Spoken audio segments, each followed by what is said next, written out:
ഇവിടെ തന്നെ 2 ദിവസം മുന്നേ ഇവിടെ ഭയങ്കര വിഷയം ഉണ്ടായിരുന്നു. ഇവിടെ മറ്റേ പെണ്ണുങ്ങളെല്ലാം കൂടെ ഭയങ്കര വിഷയം ഉണ്ടായി. ഇവിടെ ഭയങ്കര വിഷയം അടിയൊക്കെ ഉണ്ടായിരുന്നു. അപ്പോൾ അന്ന് ഒരു ജീപ്പ് 3 പേര് അവർ കുറച്ച് ഞാൻ ഓടിപ്പോയി. കണ്ട നമ്മൾ പിടിച്ചിട്ട് കണ്ട വെട്ടുന്ന രീതി ചോദിച്ചിരിക്കുക. അപ്പോൾ ഉള്ള കാര്യം പറയുന്നുണ്ട്. ജീപ്പ് പോലും ഇവിടെ വന്നിട്ടില്ല കേട്ടോ. അവര് പറയുന്നുണ്ട് അല്ല പറയുന്നത് ഇത് അവിടെ പോയി ബ്ലോക്ക് ചെയ്യണം. അങ്ങ് പോയി അങ്ങോട്ട് അപ്പുറം ഇവിടെ ഒക്കെ നോക്കണം.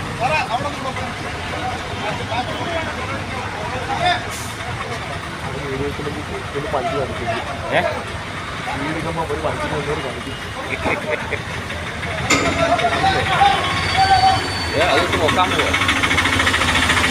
കമ്പി നോക്കും ആരും മേലോട്ട് പോകുന്നു.